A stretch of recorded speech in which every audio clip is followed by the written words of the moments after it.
இதிலிருந்து 80% வரை கணனி மயமாக்கிட்டு இருக்கிறோம். அந்த திரும்ப பெறப்பட்ட படிவங்களை சென்னையில் 55% மட்டும்தான் கணினி மயமாக்கப்பட்டிருக்கிறது. ஆனால் எத்தனை படிவங்கள் அல்லது எத்தனை சதவீத படிவங்கள் திரும்ப பெறப்பட்டன என்ற கணக்கை தேர்தல் ஆணையம் தரவே இல்லை.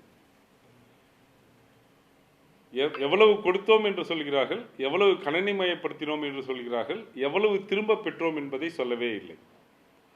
இது பல வாக்காளருடைய வாக்குகளை நீக்கிவிடும் அச்சம் இருக்கிறது. மேலும் பெறப்பட்ட படிவங்களை கணினி மயமாக்குவதில் மிகுந்த காலதாமதம் நாங்கள் உணர்ந்தோம். அதனால்தான் மீண்டும் மீண்டும் இந்த கால அட்டவணை சரியானது அல்ல என்பதை வலியுறுத்தி வந்தோம். மேலும் பருவமழை காரணமாக இந்த பணிகள் பாதிக்கக்கூடிய வாய்ப்புகள் நிறைய இருக்கிறது என்பதையும் சுட்டிக்காட்டினோம். அதற்கு ஏற்றாற்போல் தற்போது வந்திருக்கக்கூடிய புயலும் அந்த பணிகளை பாதிக்கக்கூடியதாக இருக்கிறது. இந்த நிலையில் தேர்தல் ஆணையம் திராவிட முன்னேற்ற கழகத்தினுடைய அந்த நியாயமான வாதத்தை ஏற்று ஒரு வார காலத்திற்கு இந்த கணக்கீட்டு காலத்தை நீட்டித்திருக்கிறது. அது உண்மையிலேயே திராவிட முன்னேற்ற கழகத்திற்கு அதனுடைய ஜனநாயக போராட்டத்திற்கு கிடைத்த வெற்றியாக நாங்கள் பார்க்கிறோம்.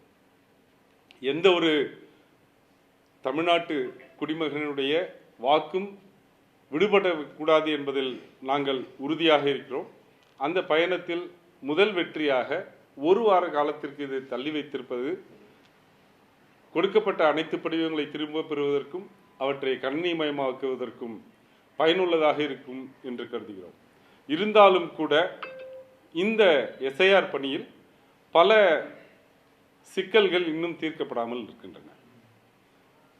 உச்சநீதிமன்றத்தில் நாங்கள் எடுத்து சொல்லியிருக்கிறோம். பீகார் தேர்தலில் அல்லது பீகார் மாநிலத்தில் நடத்தப்பட்ட எஸ்ஐஆரில் வாக்காளராக தேர்ந்தெடுக்கப்பட்டவர் அல்லது தெரிந்தெடுக்கப்பட்டவர் பட்டியலில் சேர்க்கப்பட்டவர் அதை காட்டி தமிழ்நாட்டில் வாக்காளராகலாம் என்ற ஒரு 13வது ஆவணமாக அதை நாங்கள் ஏற்றுக்கொள்வோம் என்று கூறியிருப்பது எந்த விதத்திலும் ஒப்புக்கொள்ளக்கூடியது அல்ல. அதாவது அந்த வாக்காளர் பீகாரில் சாதாரணமாக வசிக்கக்கூடியவர் என்பதை 1ஆம் தேதி ஜூலை மாதம் 2025 அன்று தேர்தல் ஆணையம் அறிவித்து அந்த வாக்காளர் நவம்பர் மாதத்தில் பீகாரில் வாக்களித்துவிட்டு அதே நவம்பர் மாதத்தில் தமிழ்நாட்டில் நடத்தக்கூடிய எஸ்ஐஆரில் சாதாரணமாக வசிக்கக்கூடியவர் என்ற தகுதியை பெறுவார் என்பது எந்த விதத்திலும் ஒப்புக்கொள்ளக்கூடியதாக இல்லை. இது போன்ற பல காரணங்கள் இருக்கின்றன. அவற்றை எடுத்து சொல்லி உச்சநீதிமன்றத்தில் நாங்கள் 4ஆம் தேதி எங்களுடைய வாதத்தை எடுத்து வைக்க இருக்கிறோம். விண்ணப்பங்கள் வழங்கியதும் பெறப்படுவதிலும் பல வித்தியாசம் இருக்கு. பெறப்படுறது வந்து இன்னும் வரும் வெளிப்படையா தெரிவிக்கணுங்கிற கோரிக்கை. ஆமா, அதாவது எத்தனை படிவங்கள் வழங்கப்பட்டன, எத்தனை படிவங்கள் திரும்ப பெறப்பட்டன அப்படிங்கிற கணக்கு இருந்தாதான் எத்தனை படிவங்கள் கணினி மயமாக்கப்பட்டவை டிஜிட்டலைஸ் பண்ணது எவ்வளோ படிவங்கள்ன்றது நமக்கு சரியான கணக்கு, நம்மளால சரியான தரவுகளை எடுக்க முடியும்.